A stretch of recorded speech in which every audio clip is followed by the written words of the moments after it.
Good morning, students. I am Mansi Ahuja from Orchids the International. Our today's topic will be Sympathy, a poem composed by Paul Laurence Dunbar. But before starting the topic, I would like to ask you two questions. How would you feel on seeing someone who is in pain or trouble? Definitely, we are going to feel very sad for that person. The second question, how would you feel on seeing someone who is locked within four walls within a room? The answer to this question is also obvious, that we as human beings would definitely feel bad for that person because he is deprived of the freedom of doing whatever he wants, deprived of the freedom of being himself. So now moving towards the topic Sympathy, a poem composed by a famous poet of late 19th century and early 20th century, Paul Laurence Dunbar.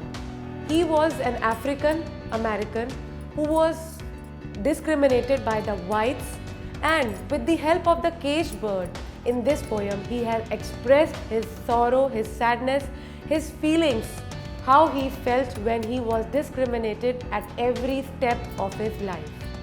So here we are with the poem Sympathy. Stanza-wise summary, we'll start with the first stanza.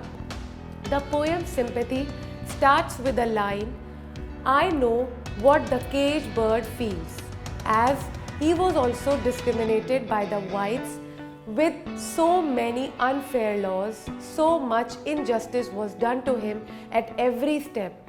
He was not given freedom to be himself. The same he has reflected with the help of the caged bird, who was not given even a slight freedom to fly, to enjoy the freedom that a flying, a free bird is enjoying outside the cage.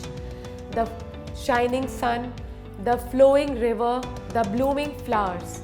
The caged bird, alas, is deprived of all these natural things, as the poet was deprived of being himself by the whites with so many unfair laws. In the first stanza, the bird protests. He wanted to go out of the cage, but he could not.